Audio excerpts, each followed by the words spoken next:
Adventist World Radio. Lay feon'ny fanantenana.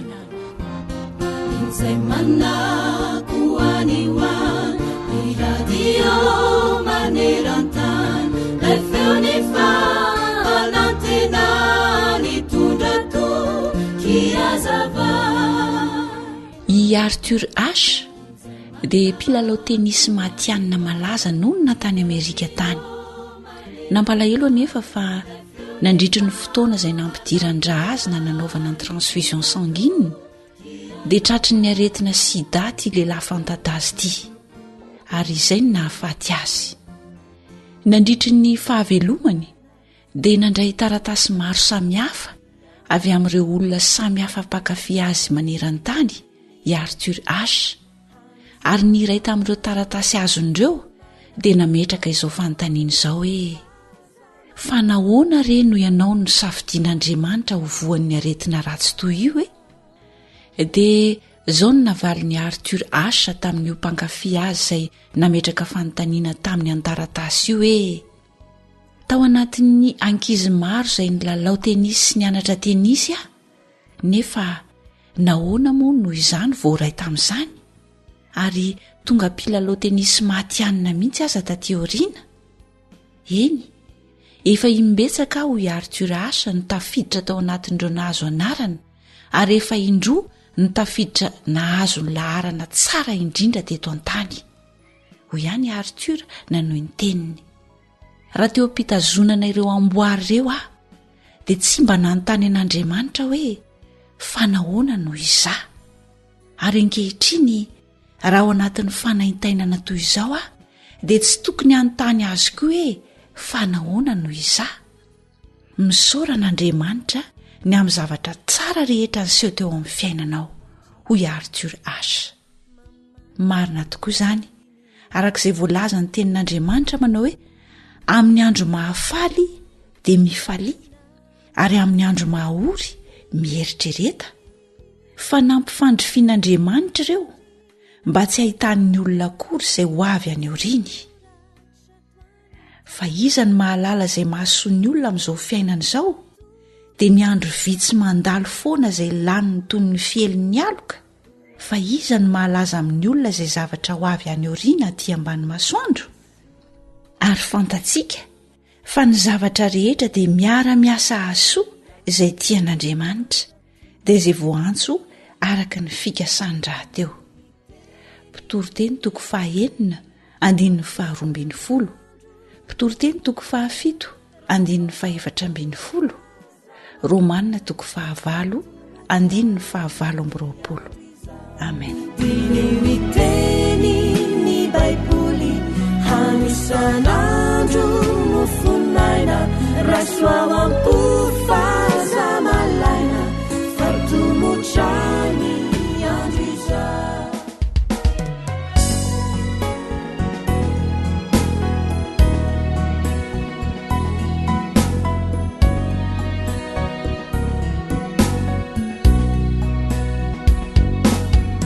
Rambola eto an-tany dia maro ny manjo, mety ho kivy ny fonao. Mandalo ihany izany fizaho nataovy ando, tiany tompo ane anao.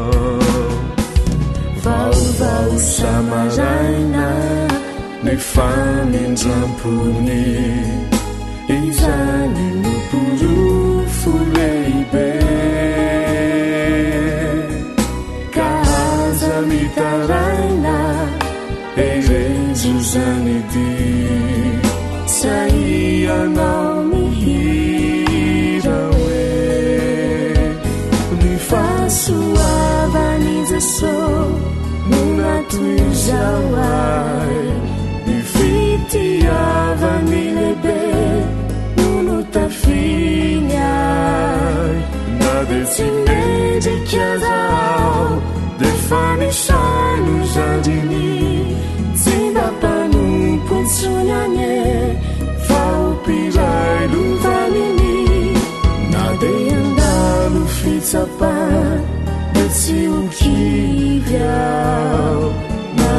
fakaramalao de upandresiao sasiny tompo lehibe mefamitarikalidy mandrapatonga koa etena vaova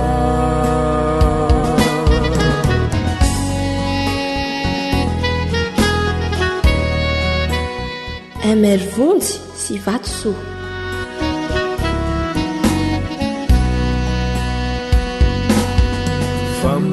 fampaeranao ao hoanao zay kivampo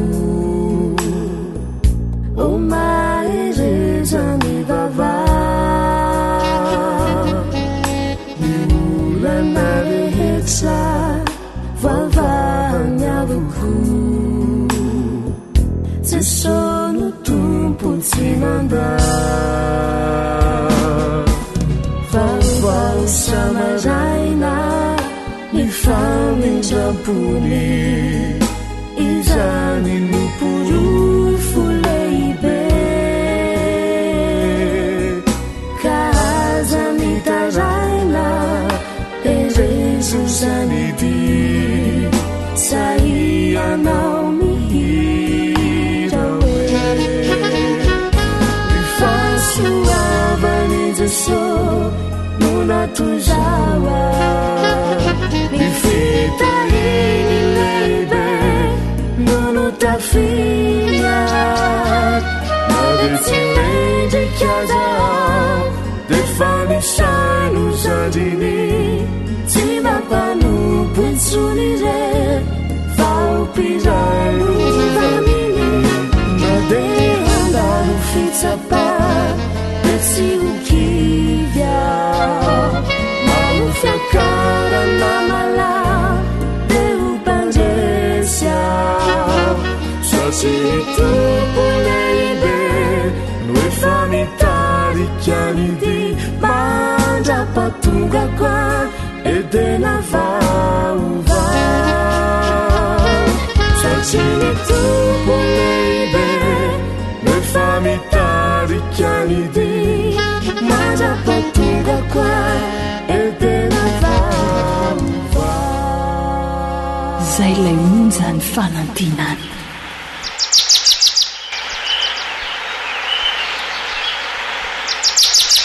asa sy tontolo iainana voakolo antoko ny fahavelomana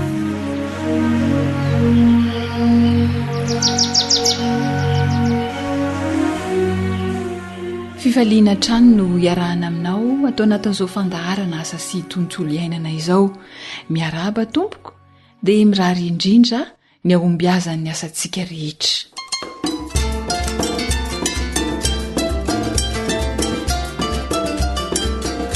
antoko ny fahombiazana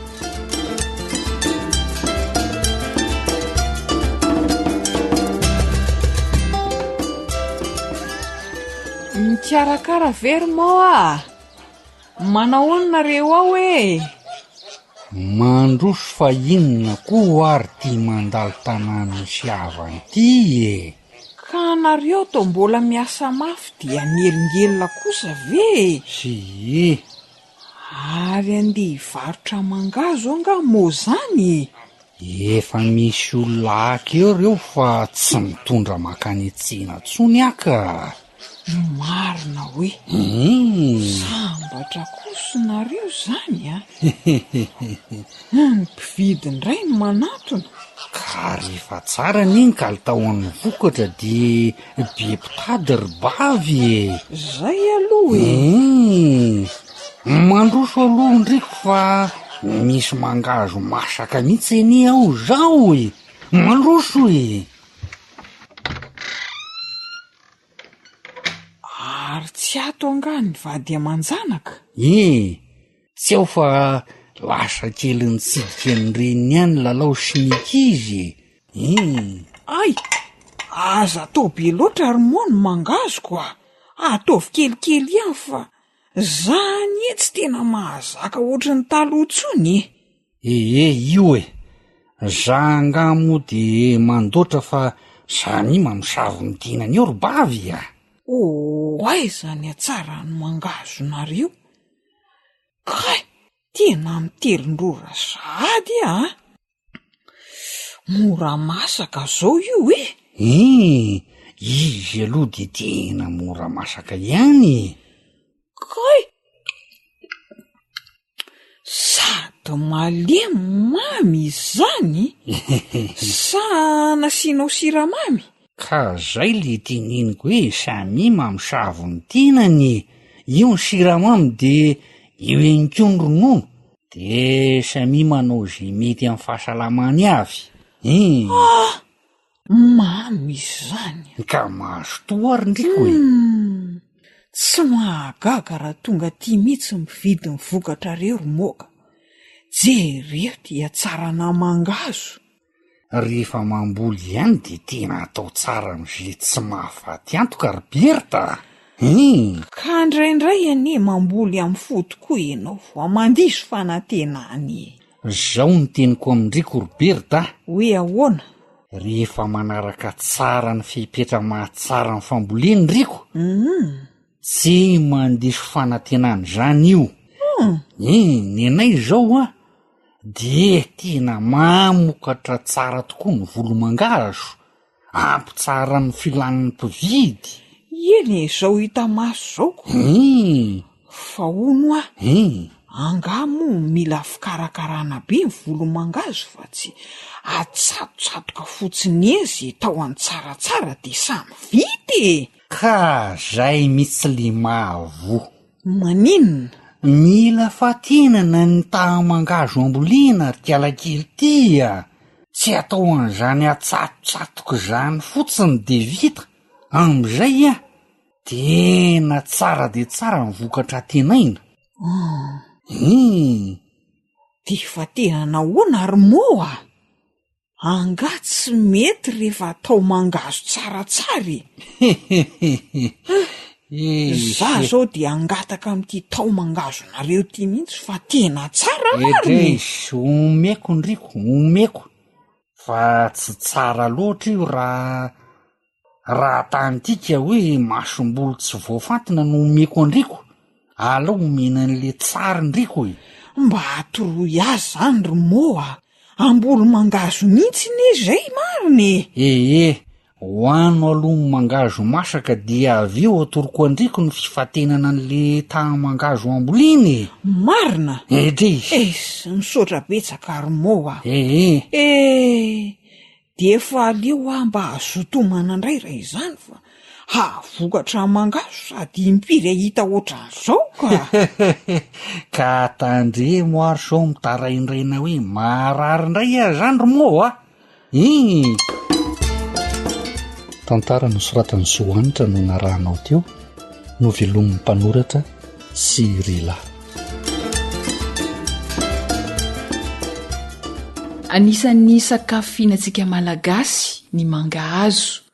Misy ny mihinana ny mangahazo ho tena foto-tsakafo, misy ihany koa ny mihinana azy ho fanampin-tsakafo, misy ny manao ny mangahazo ho ody ambavafo. Ankoatran'izay dia sakafo mahasoa ny biby fiompy ihany koa ny mangahazo. Raha fitinana zany dia izao, sakafo ilaintsika ny mangahazo. Tsy voatery hoe hividy foana nefa fa afaka mamboly mihitsy. Dia mety ametraka fanontaniana ianao hoe ahoana ny fomba famboly mangahazo? Ny faliny tsy sarotra. Fa mba hampahomby tsara ny volo mangahazo atao dia ilaina ny mifantina tsara ny tao mangahazo atao masomboly aloha. Izay ilay fitenintsika matetika hoe masomboly voafantina. Ahoana ary no amantarana sy fantenana ny masomboly voafantina. Masomboly salama tsara, tsy ahitana aretina na ratra eo amin'ny tao mangazo, fa tao mangazo salama tsara zany sady tsy ahitana aretina na misy ratra. Zay no fepetra voalohany amin'ireo masomboly na mangahazo voafantina. Tsara ihany koa raha tao mangazo matoy tsara no ambolena, zany hoe tao mangahazo efa mahatratra 7 ka hatramin'ny 12 volana anoany. Mety sitranga ihany anefa hoe tsy maintsy ampiasa tao mangazo tanora ny mpamboly iray noho ny antony tsy fantatra. De raha izay zavatra tsy maintsy mitranga de tsara indrindra raha misy masony 9 ka hatramin'ny 10 no ilaina amin'izay tao mangazo tanora izay. Fa raha ilay tao mangazo matoy kosa de masony 4 na 5 de ampy ampaniry ny mangahazo. Eto izay de manentana anao raha mbola mangahazo ianao mba ho tao matoy no ampiasaina mba hampahazo antoka ny fahombiazan'ny vokatra. Ary farany amin'ny fepetrany tao mangahazo izay tsara ho volena de atao tao vaventy tsara. Ripamboly tao mangazo voafantina tsara mbolena rehefa mboly mangazo ianao dia ho azo antoka ny fahombiazan'ny vokatra andrandraina.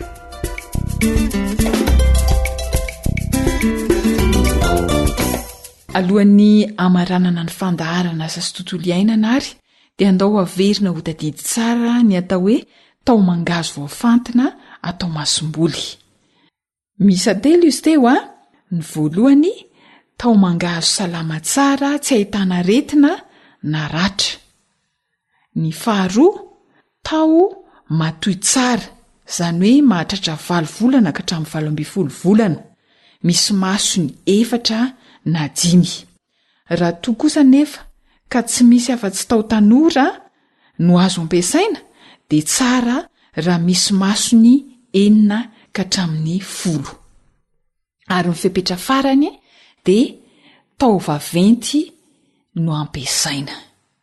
Ireo telo ireo zany no fepetra takiana amin'ireo tao mangazo ho ambolena mba hampahomby ny volo mangazo atao.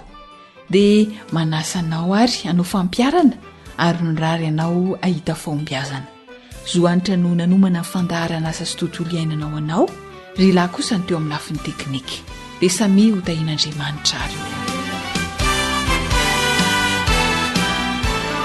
AWR, boîte postale 700 Antananarivo, Reykjavik.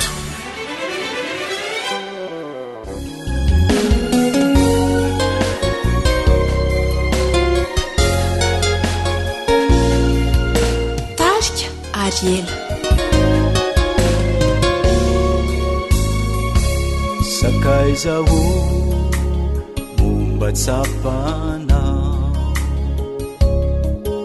ilay famonjeny izay natolony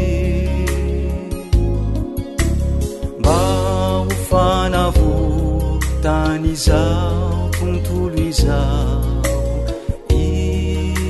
izay efa very ny ainy mihitsy no natolony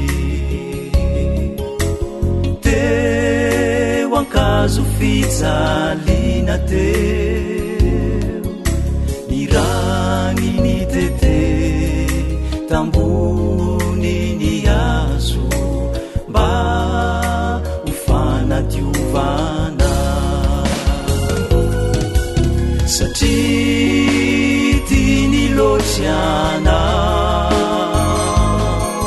tena tolony ny ainy hoana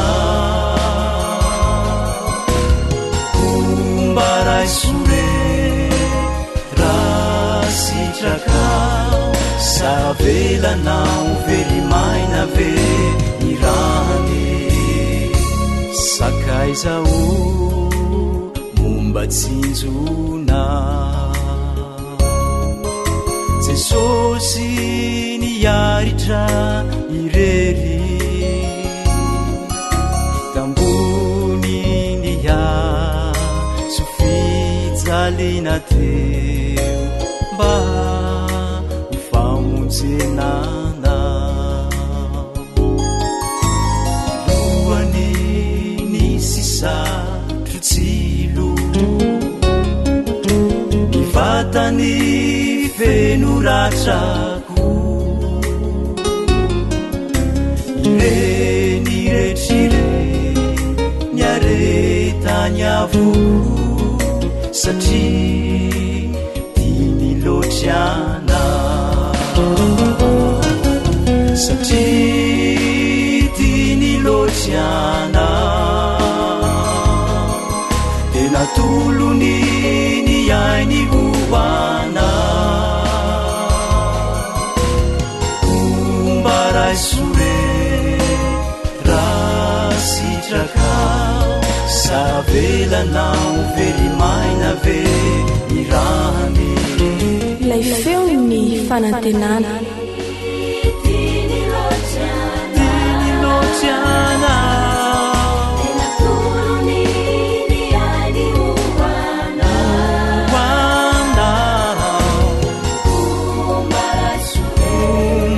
sure sitraka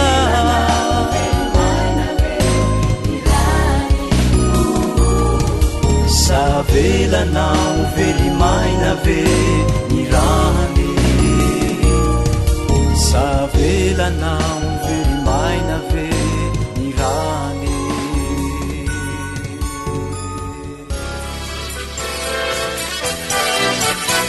AWR manolotra ho anao feo ny fanantenana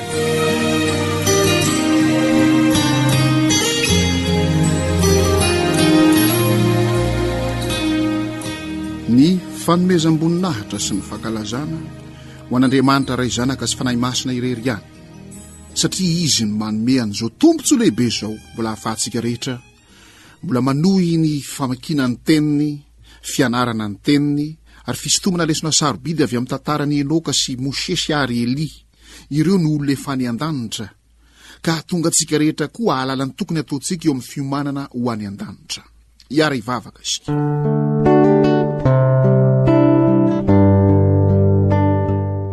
nisaotra nivera ny laza ny aja ny voninahitra ho anao rery ihany Andriamanitra ray zanaka sy fanahy masino mendrika ao anao hatramin'ny taloha indrindra ary mendrika ao anao ankehitriny ary mendrika ao anao mandritra ny mandrakizay izany lehibe loatra ny fitiavanao anay ka dia namorona izao rehetra ho tsara indrindra ianao nefa rehefa tafiditra ny fahotana dia ravarava simbasimba ary mitresaka dia mitresaka miororo dia miororo mivembena dia mivembena tahaka ny mamony tany ho Isaia 4:7 efa namolavolam-pilana ny famonjena fontsym-bola ary koa nefa izao tontolo izao ianao isaoranay Jesosy Kristy zanakao nanolo tena nidina teto amin'ity tany ity nanatanteraka izany pilana ny famonjena izany rehetra izy mbola manohy an'izany ny an-danitra any misaotra anao satria mbola tratrantso izahay tonga ty aminay koa ny teninao kota io ny olona rehetra mba hiainy ny teninao fa ny teninao ny fahamarinana ary engany hitondra fiainam-baovao fo vaovao fanahy vaovao anay izany dia amin'ny anaranao Jesosy malala no angatahana izany vavaka izany amen.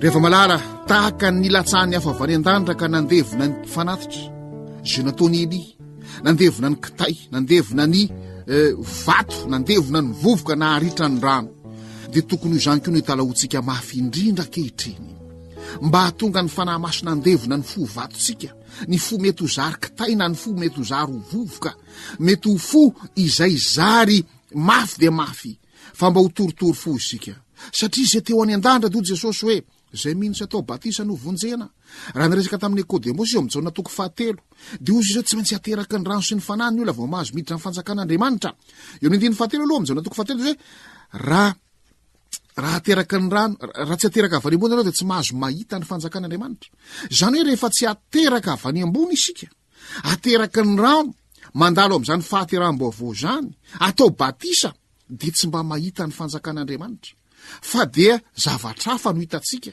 ny fahoriana ny fijaliana eto amin'ny tany ity no hitantsika ny zavatra manaytaitra ivelany eto amin'ny tany ity zany no hitantsika fa raha tsy hateraka avy any ambony isika dia tsy hahita ny fanjakan'Andriamanitra ny filamatry ny fanjakan'Andriamanitra raha ohatra ka tsy hateraka avy any ambony isika dia ina no hitantsika olombelona no hitantsika olombelona nofo sy raha olombelona ao anatin'ny fahalemeny ohatra ny tsy fantatsika hoe kandida hoentina any an-danitra koa ary olona ireo fa raha hateraka avy any ambony isika dia miova tanteraka ny fomba fijerintsika mahita ny fanjakan'Andriamanitra isika tsy fandraisana ny verimberina teto ve ny Mateo 5:30 ka tsy aloha ny fanjakan'Andriamanitra sy ny fahamarinana dia anampinareo no ina no hoanay na nosotroana iny no tafianay ka raha tsy hateraka avy any ambony isika dia mbola ny hoanina sy nosotroana no tafiana ihany izany no mibahana be eo anoloany masontsika eo ka dia tsy tia halala izay fivavahana tsy tia halala izay teny fikasan'Andriamanitra mihitsy isika ary tsy tia halala izay hirotsaka ao amin'ny ranony batisa raha ny tena marina ane ny olona rehetra ane no antsoina irotsako amin'ny ranony batisa maninona moa ny tsy manao salamletandapy etopianina ao amin'ny asan'ny apôstôly manao indro rano ina misakana tsy atao batisa fa nahoana no misalasala satria mbola tsy mahita le fanjakan'andriamanitra tsy mbola mahita ny akantony zany fanjakan'andriamanitra izany zany akantony fanjakan'andriamanitra zany nentin' Jesosy Kristy eto amin'ity tany ity fanjakam-pitiavana fanjakam-pilaminana fanjakam-pirindrana fanjakany fiadanam-po fiadanantsaina fiadanam-panahy ry ava malala koa rehefa manaiky isika no ateraka avany ambony atao batisa dia mahita an'izany fanjakan'andriamanitra izany miaina amin'ny fifankatiavana amin'ny fandeferana zava-dehibe ty fandeferana ity naseon'i Jesosy zany fandeferana zany rehefa nentina avy any amin'ny Sangetsemany izy sahala mifisambotra jiolahy mifisambotra azy tao oroka monina madiany Jodasy azy tao izy oroko noho satria mahizina be moa tao amin'ny Sangetsemany ka de ahoana ozy miaramila mipisorona be ahoana no afantarana azy de ozy Jodasy izy oroko no izy de nentina tany fitsarany Kaiafa azy pisorona be Jesosy de nentina tany fitsarany Pilato de nentina tany fitsarany Heroda de naverina tany fitsarany Pilato io indray to anatin'izany vezivezena izany ava malala namelo daka namelo totondra namelo tamay nandreoka sy nandrora tamin'ny tavany de nanatanteraka an'izany ary nanesoesona naraby nametraka satrotsilo teo amin'ny lohany ka nampanao azy akanjo volomparasy de nikapoka ary nanatanteraka anireo fampijaliana maro samihafa esoeso teny sy ny sisa kanefa nandefitra Jesosy rehefa manaiky ho ateraka avany ambony isika ateraka ny rano sy ny fanahy atao batisa sy atao batisa ny fanahy masina dia manana zany toetra mandefitra tanteraka izany tsy fandresantsika teto ve Mosesy lay malemy fanahy indrindra ilay nanetry tena indrindra ary Stefana ary amin'ny asan'ny apôstôly ihany koa dia nivavaka manao hoe azo ataonao isan'ny elona ane zao Andriamanitra raha nitorabato any Stefana feno fanahy masina feno fahasoavana feno hery eny na tsara laza ireto olona ireto satria Stefana de nijoro mahatoky tanteraka teo amin'ny fanaranan'i Kristy ka nanambarany marina ny tantaran'i Jesosy ary namaky batsilana mihitsy ny zavatra tsy nety nataon'ireo olona ireo dia nitorabato any Stefana ary zareo reo kanefa de Stefana hoe azo atao isan'ny elona ane zao zany ny fandeferana ao ny Jakoba toko 7:10 de zao ny ten'Andriamanitra fa ny fahendrena avany ambony de madio aloha ty fihavanana mora lahatra mandefitra be famirapo be vokatsoa tsy miangatra ary tsy miatsara velatsy eny mila ateraka avany ambony atao batisa isika ary tsy ampy ny batisa ny rano fotsiny ihany be debe nefa natao batisa ny rano kanefa ilaina mandalo amin'ny batisa ny rano isika fa tokony atao batisa ny fanahy ndio jerentsika kely ny tantaran'ny Saul ny ovo Paoly asan'ny apôstôly toko 7 de raha tsika rehetra mahalala izany lehilahy izany fa nivatravatra eny ny fofofo nandrahoana namono kanefa rehefa nisehony Kristy teny andalana ao any Damaskosy ka nataon'i Jesosy hoe Saul naona ianao ny manenjika de niova tanteraka izy de vakitsika ny asan'ny apôstôly toko 7 io ry ava malala asan'ny apôstôly toko 7 ny andininy 7 ary nandeha Ananiasy ka niditra tao an-trano de nametra tanana taminy ka nanao hery Saoly rahalahy ny tombo de Jesosy niseho taminao teo amin'ny lalany nalianao no efa naniraka mba hiratany masonao ary mba ho feno ny fanahy masony ianao aniraka tamin'izay de nisy zavatra toy ny kirany niazan-drano nialavy tamin'ny masony de nahiratra izy ka nitsangana de natao batisa zay le antso mitalakotrokoroka natao tamintsika teto ry ava malala rehefa vonina iova fo tanteraka isika ka vonina am'izay ahita fifaliana amin'ny fahitana ny fanjakan'Andriamanitra fa tsy nohoana sosolonandrotafiana ihany akory no iban-toerana fa katsao aloha ny fanjakana sy ny fahamarinana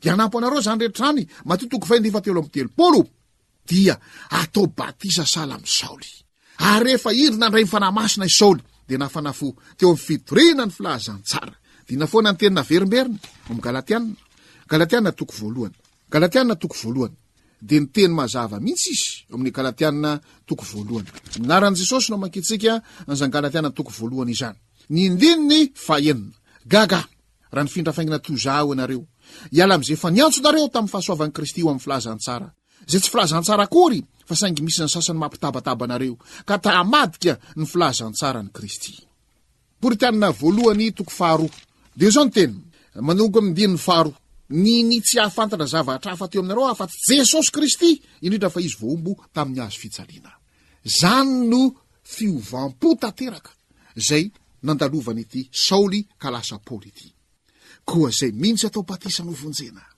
tianao veny tsy ahafantatra zavatsafatra afa-tsy Jesosy Kristy maneke ny anaiky ny antso-pitiavana zay ataony zay mino sy atao batisa no vonjena ary de natao batisa i Saoly de tsy nini ahalala zavatra afa-ty Jesosy Kristy izy. Izany hoe na manahoana sarotam-piainana, na manahoana ny problema am'izao fiainan-tsarotra izao, na manahoana ny fahoriana mianjady, na manahoana mety ho fihetsiky ny olona rehetra manodidina, na manahoana ny zavatra mitranga, dia tsy nahalala fa tsy Jesosy Kristy izy. Ary amin'ny Hebreo 4:12 dia mijery an' Jesosy Kristy tompony finoantsika sy mpanefa azy. Izany no ataon'ny apôstôly Paoly. Ary zay indrindra le antsoantso mitalakotrokotroka zay mitanterahantsika teto. Ko raha manaiky isika ny irotsahan'ny fanamasina eo amin'ny fiainantsika, handevona ny fo vato, ny fo vovoka, ny zavatra rehetra zay ohatrany manamafy an'io fotsika io, dia anatanteraka an'izany tokoa ny tompo. Ka anjaranao ny manolo tena kehitriny, ino rano, ino misakanatsy atao batisa. Galatiana 4:7 ny apôstôly Paoly de miteny mazava mihitsy fa rehefa atao batisa amin'ny anaran'i Kristy isika de mitafy an'i Kristy. Galatiana 4:7 fa 7:20 fa naizana izy ianareo natao batisa ho an'i Kristy de mitafy an'i Kristy. Galatiana 4:7 fa 7:20 de manaona ny toetsaina, manaona ny fietsika, manaona ny fiainana. Galatiana 4:7 fa 8:20 tsy misy itsony na jiosy na grika, na andevo na tsy andevo, na lahy na vavy, fa iray ihany ianareo rehetra eo amin'ny Kristy Jesosy. Fa raha ny Kristy ianareo dia taranaka Abrahama sy mpandova araka ny teny fikasana. Miova tanteraka ny toetsaina, miova tanteraka ny fomba fijery, miova tanteraka ny fomba fisaina, miova tanteraka ny fivelomana amin'ny fiainana andavanandro. Miaina ny fiainany lanitra, tafiditra ao amin'ny fanjakan'Andriamanitra. Ry hava malala, averimberina ndray izany ty antso ity, zay minsy atao batisa no vonjena.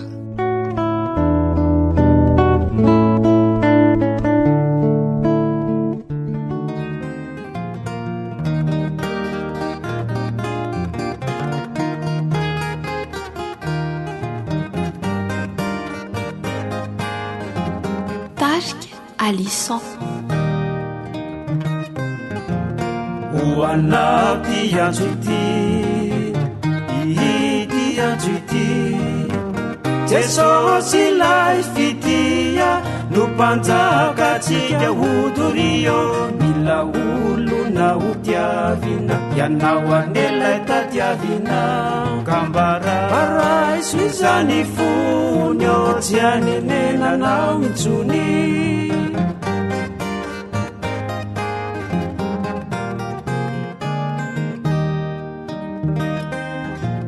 Ho anaty antso ity, ity antso ity, Jesosy ilay fitia no mpanjakatsika hodorio. Mila olona ho tiavina, ianao anelay tadiavina, kambaray izany fony eo tsy anenenanao intsony. Ianareo mavesatretana mila fitsaharana, manatona ho sasany fa tsy misy ho lavina. Ny finoana sy batisa tsy maintsy ho diavina, ka anjarana no siso ny afatra efa tafita. Ny feon'ny fanantenana. Téléphone 034 06 797 62. Maro sesehena leo efa novonjena, niponiny eto antany mba ho tonga any an-danitra eo. Fifaliana renoany ny ranomaso dia ho fafana, tsy antery anefizany eo fa safidinao ihany. Ianareo mavesatretana mila fitsaharana, manatona ho sasany fa tsy misy ho lavina. Ny finoana sy batisa tsy maintsy ho diavina, anjarana no siso ny afatra efa tafita.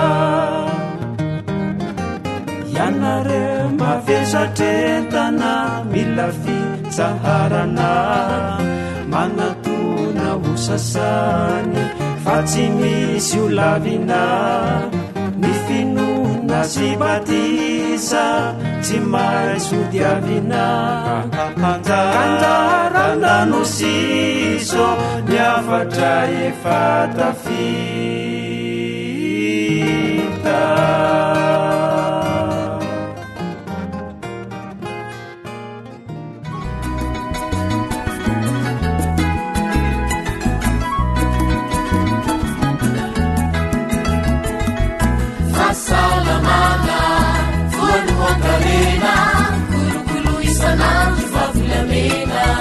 harena ny fahasalamako harena ny fahasalamako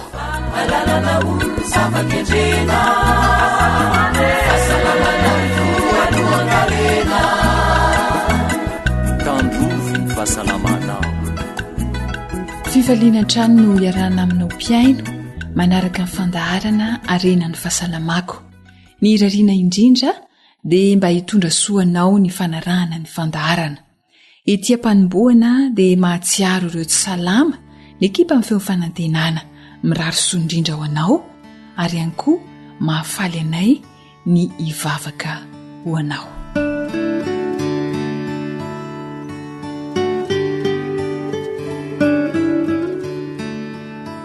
Andriamanitra rainay tsara indrindra izay any an-danitro amin'ity androany ity izay dia mivavaka manokana ho antsy salama rehetra ka sio amin'ny tananao mahery izy ireny hitalaonay ny hamanginao azy ireny isa-tokantrano ka hatonga azy ireny hanana fanantenana fahositrana amin'ny fotoana famanginao azy ireny aza velanao anjaka amin'izy ireo ny fanaintainana fa esory amin'izy ireo ny fototraretina izy ireo Andriamanitra ka amerina indray ny tanjaka sy ny hery amin'izy ireny ianao ahafahan'izy ireo midera sy mankalaza ny anarana misaotra Jesosy eo amen.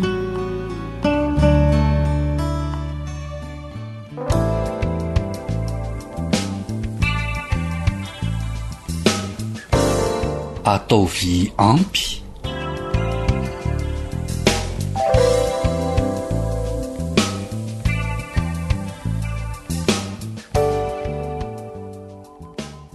nanahoana ny tandry be koto a vita aloha iny ny fanonanana resaka rabatana fa niadina antsoratra sisy dia manahoana ny tokonainy misy fanantenana ihany sa raha resaka rabatana tsy misy atahorana loatra ry filoara aikosako fa ty fampiasa-tsainy ity no asa efa ela tsy niditra tsekoly mantsy ny tenako ainao re io engane mba ety ry be koto hitako hoe tena mety sy manampy betsaka amin'ny fiainantsika io aso io raha tafiditra ianao mariny tena zay mihitsy no irariana ry filoara hita ho a sady ohatra ny tsaratsara karama raha miasa alina zany mihitsy ka dia hiasa alina zany ianao raha tafiditra soamatsara zany ve ho anotaniana raha matotia mba sitrany ahay zay aloha dia ny mbola tanora aloha dia miasa mafy sa ahoana hoy ianao miasa mafy fa tsy mamoany tena so ho kely mandoa be eo amin'ity fereta-toriko aiko reny mandanjalanjana io raha vao ray hiasa soamatsara eo ahy dia zay mihitsy no irariana ary be koto a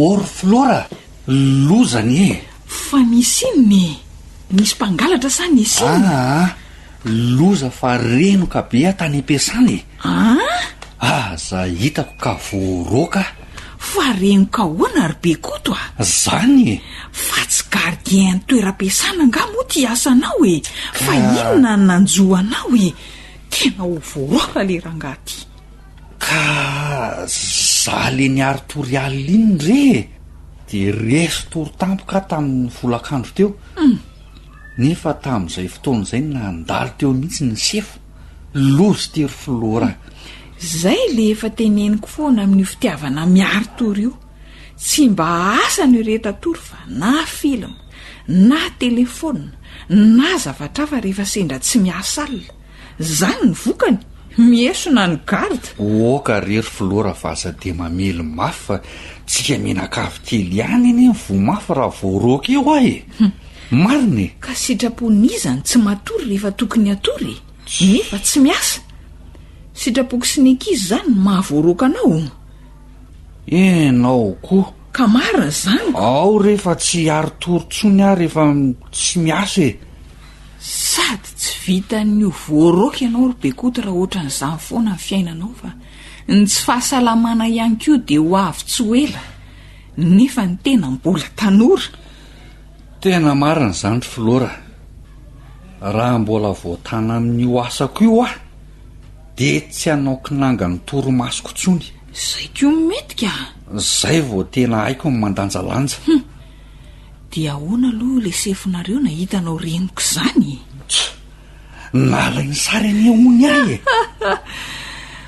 sady tsy vitany hoe natory fotsiny anefa tena miesona be ony nzay nefa ny tena amin'io a voaniditra maraina fa tsy hoe efa niasalina akory mba miovary bekoto amin'ity fomba mampanao miary torolavy ty a na matanjaka tahaka ninona renenao ka tsy ampy ny torimaso de zany ny vokany ka renoka ny gardienko afa-baraka tena anao ampy torimaso tsara manomboko zao na inona asako marzay mihitsy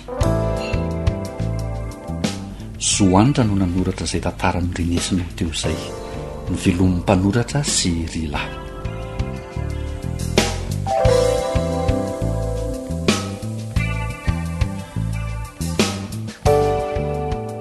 Samy manana ny fomba fatoriny sy ny faharetan'ny toromaso ny sambatan'olona fa amin'ny ankapobeny dia indray apahatelo ny 420 ora nomen'Andriamanitra ho an'ny olona no natao atoriana eo amin'ny adiny 7 ka hatramin'ny adiny 9 eo isan-kalina izany. Tsy voatery ho tena izay anefa fa misy ny matory latsaky ny adiny 9, misy ny matory mihoatra izay adiny 9 izay. Tena ilaina ve ny toromaso e? Dia inona ny tena ilan'ny vatana ny toromaso? Manana anjara toerana fototra eo amin'ny fiainana sy ny fahasalamana tokoa ny toromaso. Ny mpandinika dia nanasokajy ny toromaso ho roa lehibe. Ny sokajy voalohany dia ny toromaso lalina, ny sokajy faharoa kosa dia ny toromaso misy nofy. Inona no mitranga mandritra ny toromaso lalina? Ao anatin'ny toromaso lalina no ikarakaran'ny vatana ireo ampahany amin'ny hormone izay tena ilaina tokoa ny asany. Anisan'izany ny hormone fitomboana. Arak'izany anaran'izany dia ilain'ny olona amin'ny fitomboana izany. Zava-dehibe ny toromaso lalina amin'ny fitomboana ao, ka dia aza atao kinanga ny toromaso. Amin'izay fotoanan'ny toromaso lalina izay ihany koa no anoloana ny sela mba ho vaovao indray. Afa-tsy ny sela ny ati-doha io tsaroantsika tsara angamba ny fanazavan'ny dokotera fa amin'ny sela rehetra ao amin'ny vatana dia ny selan'ny ati-doha ihany no tsy afaka misolo, ka dia tandremo tsara ny ati-doha antsika sy ny fikarakarana azy. Ankoatran'izay dia ny toromaso lalina ihany koa no mamela ny vatana azo aina tsara indray no ireo avizanana ara-batana izay natao nandritra ny tontolo andro.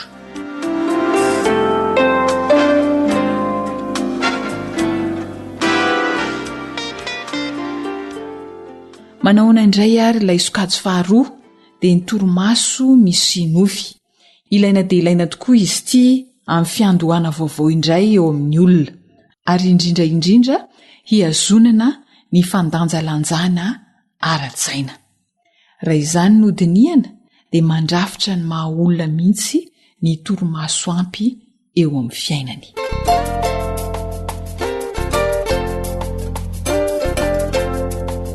Ry mpianakavy, ataovy ampy ny toromaso fa mahasalamanao zany no mandrafitra ny maizy anao.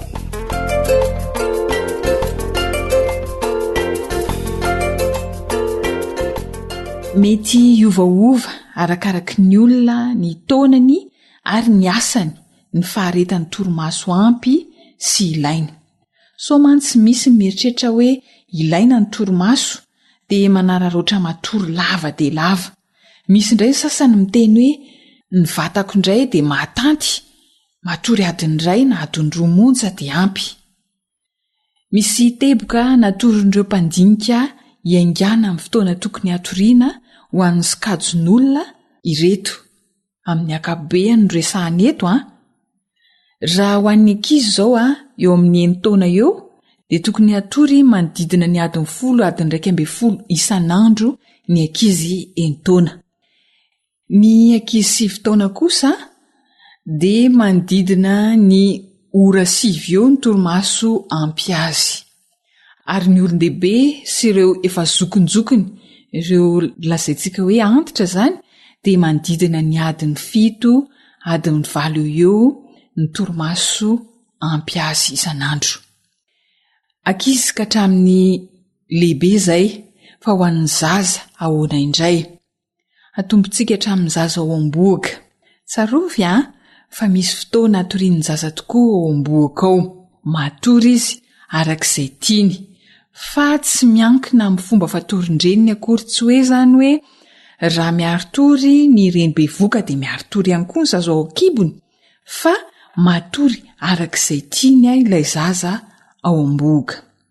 Raha vao teraka iny zaza iny dia matory any amin'ny adiny 9 ka hatramin'ny adiny 12 any ho any izy isan'andro. Matory izany ny zaza vao teraka na andro na alina. Rehefa manomboka 3 volana kosa izy dia matory bebe kokoa ny alina noho ny atoandro. Amin'ny akabeany izay rehefa mitombo tsikelikely iny ilay zaza, mitombo volana, mitombo taona, dia miena ilay torimaso fakanaina amin'ny atoandro iny. Tsapantsika angam'izany ho antsika mahita zaza na ankizy tezaina. Mia tsy maharitra torimaso ela loatra ny zaza amin'ny atoandro rehefa mitombo volana sy taona. Raha zoina izany dia miamiena tsikelikely ny filan'ny zaza torimaso rehefa mialehibe izy, mandra-pahatonga azy ahatratra ilay torimaso adiny 12 ka hatramin'ny adiny 13 isan'andro. 4 taona ary izy amin'izay eo amin'ny 5 taonany zaza eo no hitrangan'izay torimaso adiny 12 ka hatramin'ny 13 izay. Amin'io taona io izany hoe amin'ny 5 taonany dia mitsahatra ny fanaovan'ny ankizy torimaso fialan-tsasatra lavabe ny atoandro.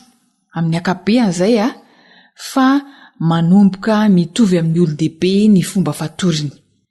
Amin'izay fotoana izay ny ray aman-dreny no manomboka mampiditra ny ankizy hianatra any am-pianarana, satria efa tsy matory lavabe intsony izy amin'ny atoandro. Izay izany ny anjara toeran'ny torimaso eo amin'ny olombelona. Izy hatrany am-boaka ka mandrakantitra. Tena ilaina hasoa ny vatana ny torimaso tena manampy ny olona ho salama.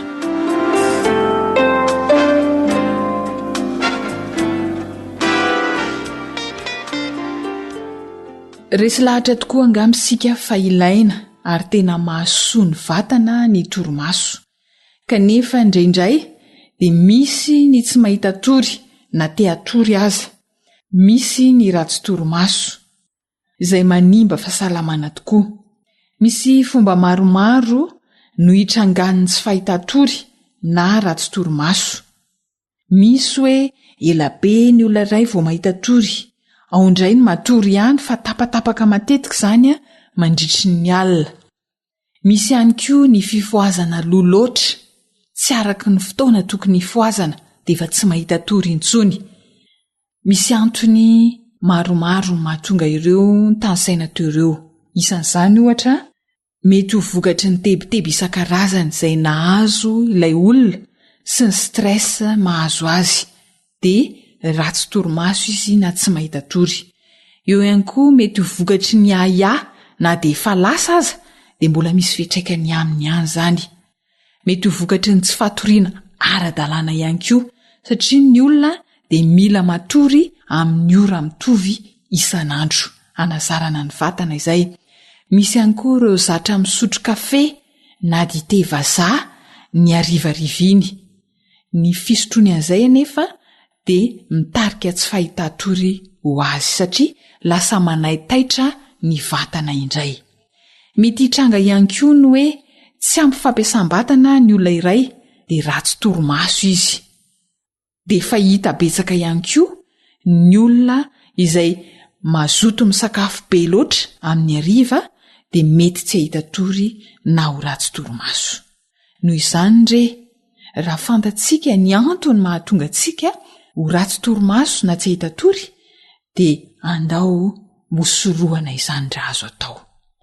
Ny olona tsy ampy torimaso na ratsy torimaso efa fantatsika angamba eny amin'ny fiainantsika andavanandro eny fa reradava izy sady lasa tsy mifantoka tsara amin'ny zavatra atao ka de mitondra fahatiantoka eo amin'ny fiainany izany tsy fahampitorimaso eo amin'izany. Koa raha mety aleo ezahana ny ampy torimaso eo amin'ny vatana fa sady mahasoa anao zany ny mahasoa ny fahasalamanao ihany koa.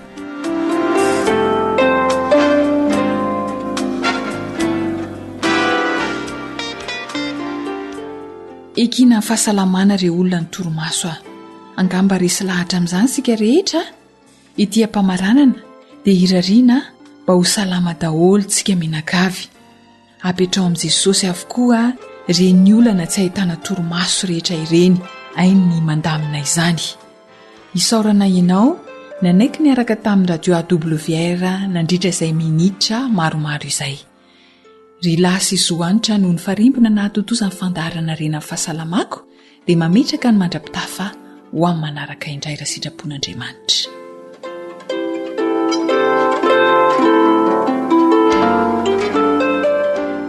Ry malala, mangataka mba ho ambinina sy ho salama amin'ny zavatra rehetra ne ianao tahaka izay hanambinana ny fanahinao ihany.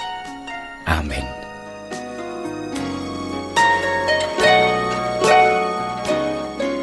Ankoatra ny fiainoana amin'ny alalan'ny podcast dia azonao atao ny miaino ny fandaran'ny AWR sampana teny malagasy amin'ny alalan'ny Facebook isanandro amin'ity pejy ity AWR feon'ny fanantenana.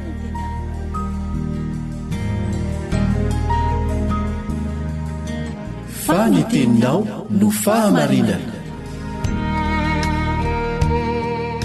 Taridalana manokana fianarana baiboly avoaka ny fiangonana advantista maneran-tany. Iarahanao amin'ny feon'ny fanantenana sy ny departementany sekoly sabata.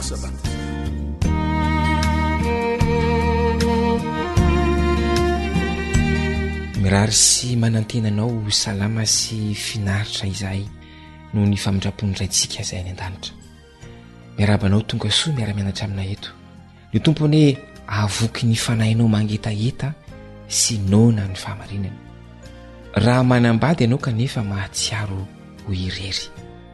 Raha manambady ianao kanefa mahatsiaro ho irery. Izay ny loha hevitra irantsika mianatra, irantsika manadiady amin'izao fiarahantsika androany izao.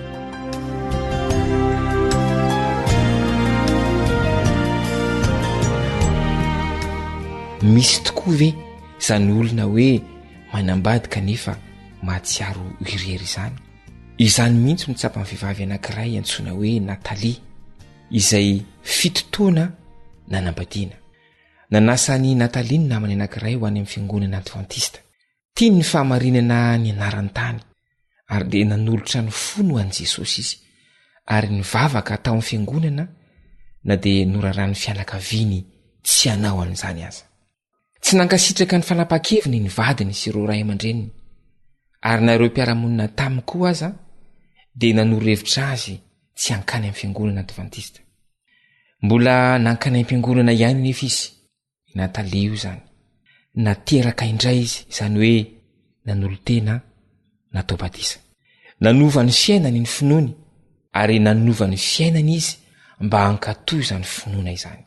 Azonao an-tsaina fa tsy nanamora ny fiainan'ny Natalia tsy akory io safidy nataony io satria tsy nankasitraka azy ireo havany akaiky. Anisan'izany ny vadiny. Tezitra mafy io rangahy io. Dia hoy izy hoe tsy ianao mihitsy ilay olona nalaiko vady fahiny avy ireno amiko ilay ianao taloha. Taona maro zao no niezany Natalia iaina fiainam-pinoana.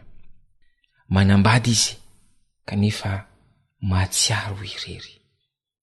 Mety misy olona maro any rehetra any, mety fantatsika, mety tsy fantatsika, miaina amin'ny toe-javatra tahaka an'izany.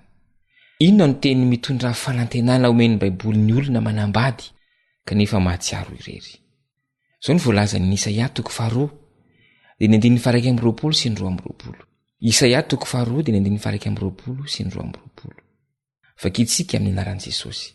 Ary ho fofoky ho vadiko mandrakizay ianao, eny ho fofoky ho vadiko amin'ny rariny sy nitsiny. Ary amin'ny fitiavana sy nindra fo, eny ho fofoky ho vadiko amin'ny fahamarinana ianao, ka dia alalan'i Jehova.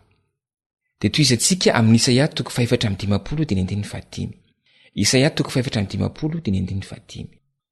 Amin'ny anaran'i Jesosy. Fa ny mpanao anao ny vadinao, Jehova tompony maro no anarany, ary ny iray masin'i Israely no mpanavotra anao. Andriamanitry ny tany rehetra no anarany. Dia vakitsika farany ny Salamo 2:70 dia 1:2 sy 3:10. Salamo 2:70, 1:2 sy 3:10. Amin'ny anaran'i Jesosy. Fa hamonjy ny mahantra amin'ny taraina izy, sy ny oro tsy manan-kamonjy, hiantra ny reraka sy ny malahelo izy, ary hamonjy ny fanahin'ny malahelo. Misy Natalia maro ao amin'ny fiangonantsika izay manambady kanefa irery na mandeha miaraka amin'ny zanany fotsiny ihany rehefa makany am-piangonana. Mety ho any amin'ny fiangonana hafa ny vadin'izy ireny, na koa niditra tao amin'ny fiangonana izy fa tsy nanao izany kosa ny vadiny. Mety samy mambara amin'ny fiangonana izy ireo fon'ny mbola vao mpivady, saingy noho ny antony tsy fantatra dia niemitra ny anankiray, tsy makany am-piangonana intsony ary manjary mankala ny fiangonana mihitsy aza. Izany no Natalia ao amin'ny fiangonantsika. Ireo lehilahy sy vehivavy mandeha irery any amin'ny fivoriam-bavaka sy ny fiaraha-misakafo, mandeha mivavaka irery. Malahelo izy ireo satria tsy afaka manohana ara-bola araka izay fatra betsaka ireny noho ny tsy faneken'ny vadiny an'izany. Na dia manambady azy izy ireo dia mahatsiaro tahaka amin'ny mpitondra tena ranofo sy ara-panahy. Azo antoka fa efa nifanena tamin'ny olona tahaka izany isika tao amin'ny fiangonana. Mila ny fitiavana sy ny fanohanantsika izy ireny. Inona no azonao atao amin'ny mahampianakavy ny finoananao mba hanampiana ireo olona manambady kanefa mahatsiaro irery? Voalohany, mivavaha ho azy ireny mba hanana ny fifandraisana manokana amin'i Jesosy Kristy. Ary faharoa, mivavaha ihany koa mba ho fitaovana anehoan'ny tompony fitiavany amin'izy ireny ianao. Dia mandehana manantona an'izy ireny fa ny tompony maniraka anao. Hivavaka isika.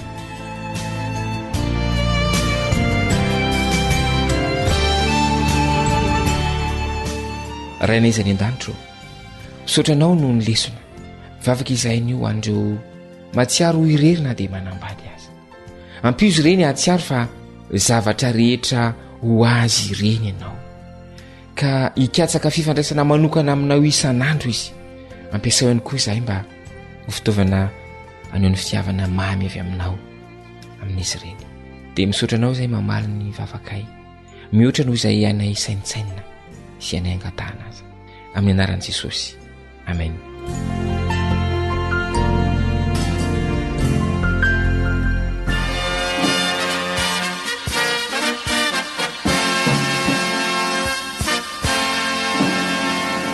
Adventist World Radio, The Voice of Hope. Tapitra treto ny fiarahanao tamin'ny radio feon'ny fanantenana na ny AWR. Azonao atao ny mamerina miaino na maka mahimaimpona ny fandaharana narahanao teo amin'ny fotoana rehetra ilanao azy. Raisoaryn'ny adresy ahafahanao manao izany. www.awr.org. Mandrapitafa indray ary.